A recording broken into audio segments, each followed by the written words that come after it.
Pessoal, vamos pensar aqui comigo. Ah,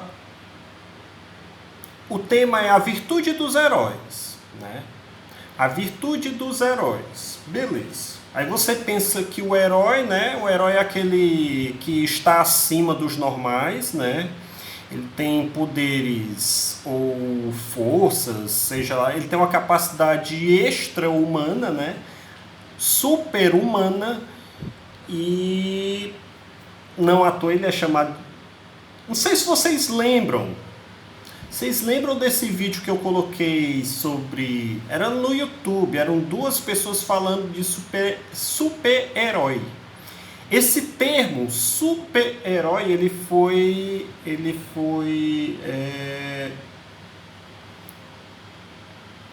como é que eu posso dizer? Tem um termozinho patenteado. Patenteado é você tomar patente.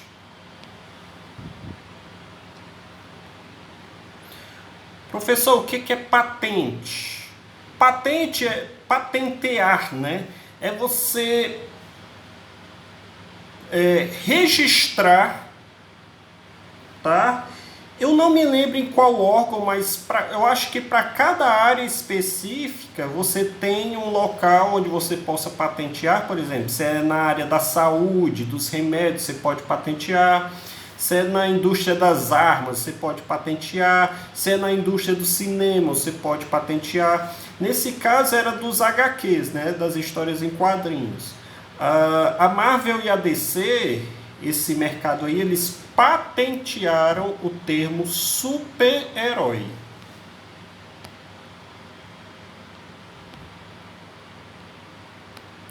Não é à toa que você não vê outras revistinhas de super-herói e esse termo super-herói por aí. Não é à toa. É porque as outras não podem utilizar esse termo. É isso o que significa patente. É você registrar como se fosse uma criação sua. Se os outros quiserem utilizar, tem que pagar você. Acontece isso muito nas músicas, né? Não sei se vocês viram uma reportagem recentemente. Aquela música que está fazendo sucesso aí é Late Coração, Cachorro Late Coração. Aí eles fazem. O cara que criou essa melodia, que se eu não me engano é James Blunt, uma coisa assim, é um inglês. A patente é dele, é criação dele. Quando ele descobriu que aqui no Brasil estavam fazendo muito sucesso com a criação dele e não estavam pagando a ele, ele exigiu.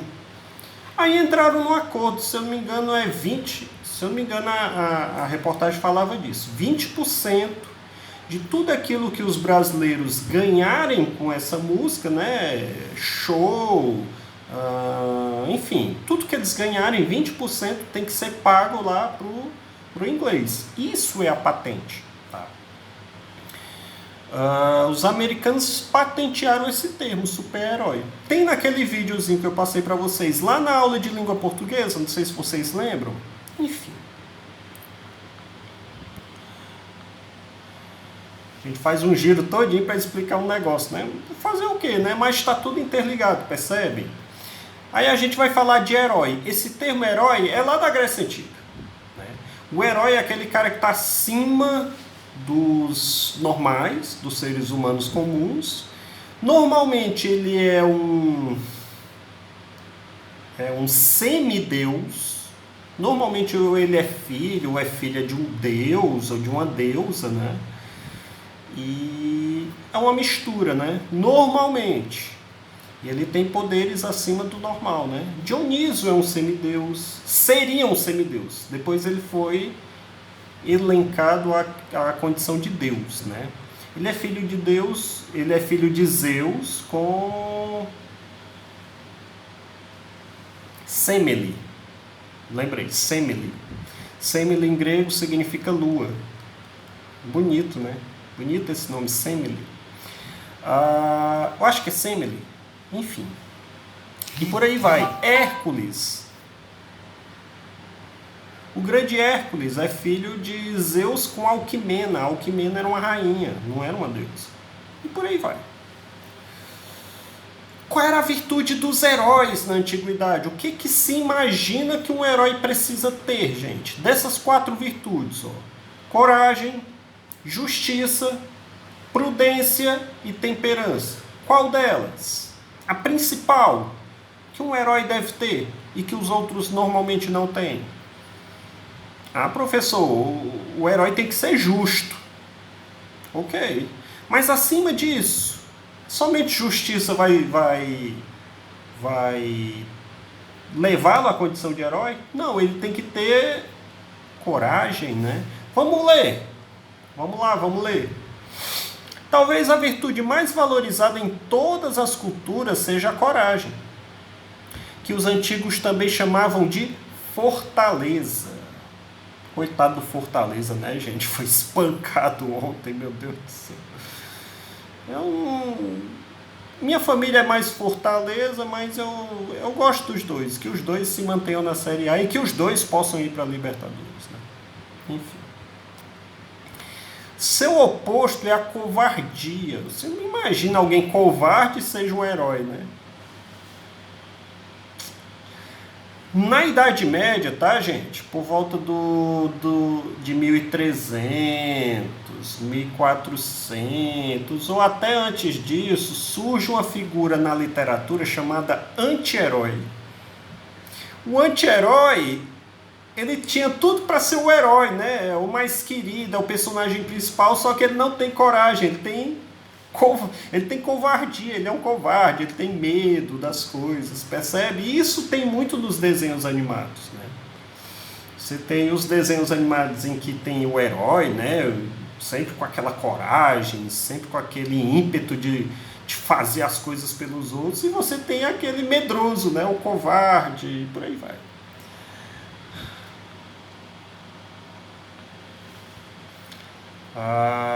Vamos lá. Vamos ler. Seu oposto é a covardia, a fraqueza. Quem não admira os heróis? Qual a sociedade que não conta histórias emocionantes a respeito de pessoas corajosas, que lutaram, sofreram e até deram a vida pela pátria, por uma ideia, pela família, pelos amigos?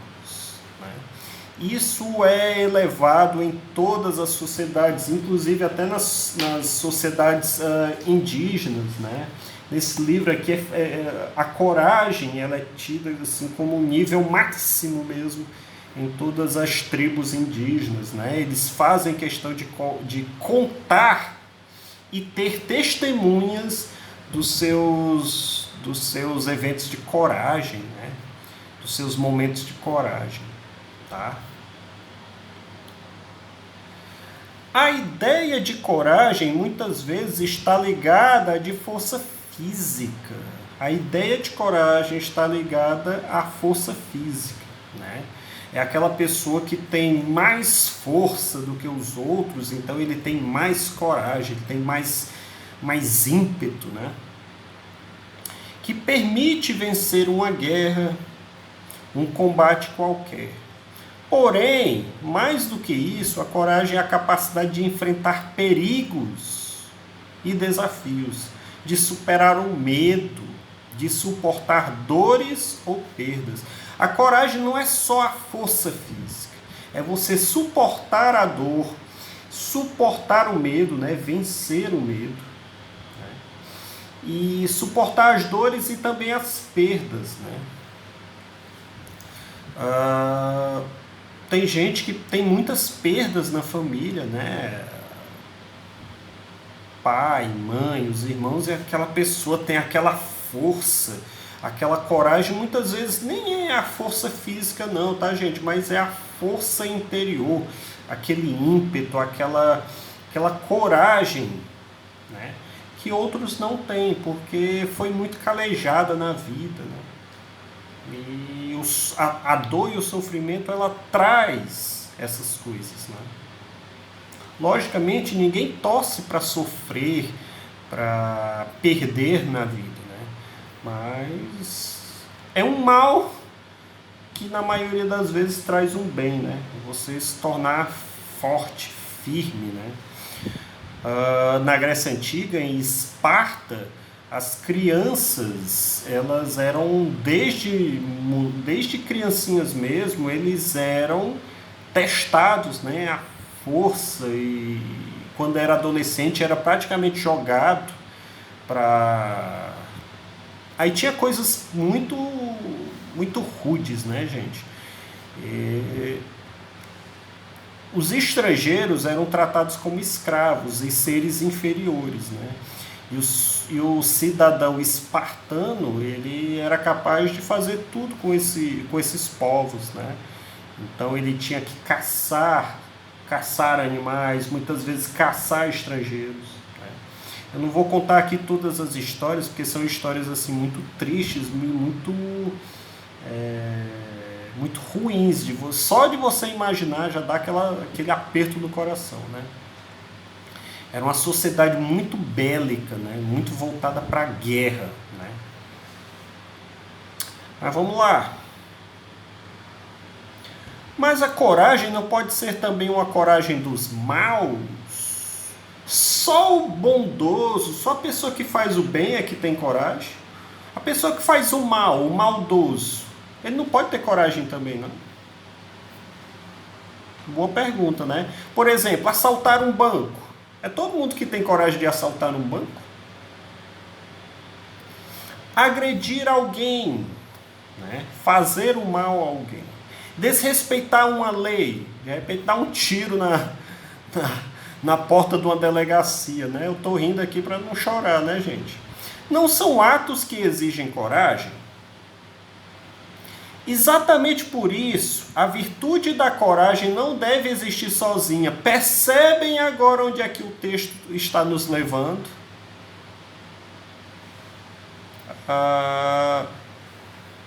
Quando a gente é mais novinho, né?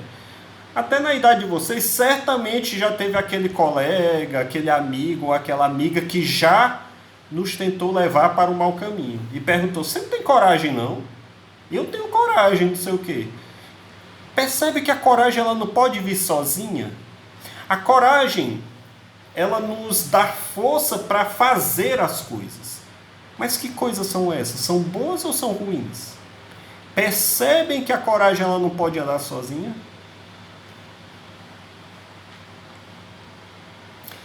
Vou dar uma pausa aqui e voltamos já.